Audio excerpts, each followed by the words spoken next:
Escola de Campeões em Ação, aprendendo a aprender. Treinamento para a expansão da capacidade de leituramento dos jovens, MFR e RGV. Por favor, jovem RGV, inicia a tua leitura. A Escravidão, do livro 1808. Comprei um negro por R$ 93.600. O arquivista Luiz Joaquim dos Santos Marrocos em carta ao pai. Uma semana depois de chegar ao Rio de Janeiro, em 1811. Na cidade do Rio de Janeiro, são muitos os monumentos e lugares históricos da época de Dom João VI, abandonados ou mal identificados. Mas nada se compara ao que aconteceu com o mercado do Valongo.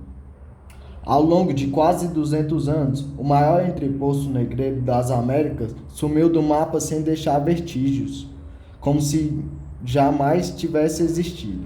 Sua localização era, até pouco tempo atrás, ignorada nos mapas de ruas e nos guias turísticos, situados entre os bairros da Gamboa, da Saúde e do Santo Cristo. A antiga Rua do Valongo até mudou de nome, hoje se chama Rua Camerino. Ao final dela, em direção à Praça Mauá, uma ladeira intitulada Morro do Valongo, sem nenhuma placa, monumento ou explicação. É a única referência geográfica que restou. É como se a cidade, de alguma forma, tentasse esquecer o velho mercado negreiro e a mancha que ela representa na história do Brasil. Isso fosse inútil, porque bem ali perto fica o Sambódromo, onde em todo carnaval uma escola insiste em lembrar que a escravidão faz parte da memória dos cariocas e brasileiros. Em 1996, a história do Valongo emergiu do subsolo de uma forma abrupta. Um casal de moradores da rua Pedro Ernesto 36, no bairro da Gamboa, decidiu fazer reformas em sua casa, construída no início do século XVIII. Durante as escavações, achou em meio ao entulho centenas de fragmentos de ossos misturados, a cacos de cerâmicas e vidro. Eram os vestígios do até então desconhecido cemitério dos Prédios Novos. Ali 200 anos atrás, enterravam-se os escravos recém-chegados da África e mortos antes de ser vendidos.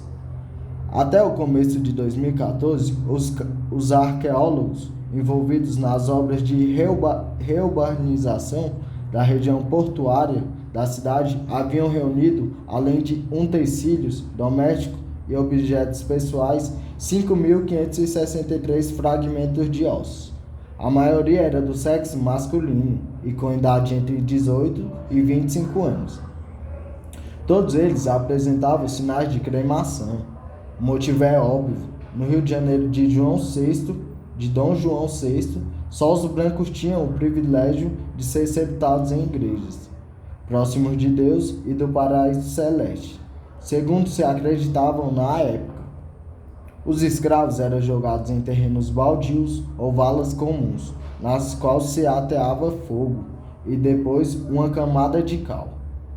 Estima-se que um total de 20.000 cadáveres foram sepultados ou cremados na região do Valongo, até a desativação do mercado negreiro, em 1840, motivo de uma campanha para que o local seja reconhecido como um dos patrimônios mundiais da humanidade pela Unesco, a agência da Organização das Nações Unidas responsável pelo fomento à educação, à ciência e à cultura. Maravilhas e bênçãos divinas! A este texto entrelaçaremos outro texto, que será lido pelo jovem MFR. Por favor, amada inteligência divina, nos traga esta curiosidade.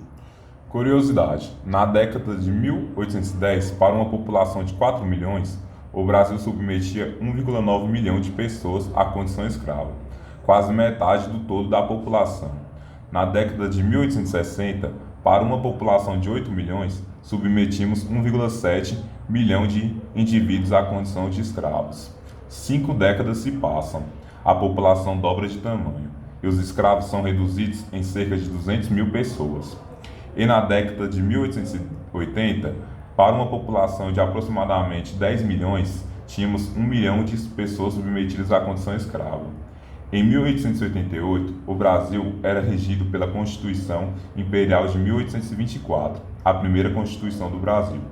Como uma Constituição liberal que era, não ousou tratar da questão escrava, e muito menos de direitos sociais, porque a escravidão fazia parte da estrutura do modelo econômico do Brasil, à época.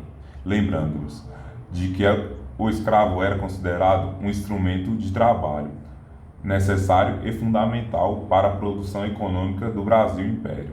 Os negros sofriam sem esperanças. Efetivamente, os negros sofriam sem esperanças. Muito obrigado, amadas inteligências divinas, e que Deus vos abençoe. Amém.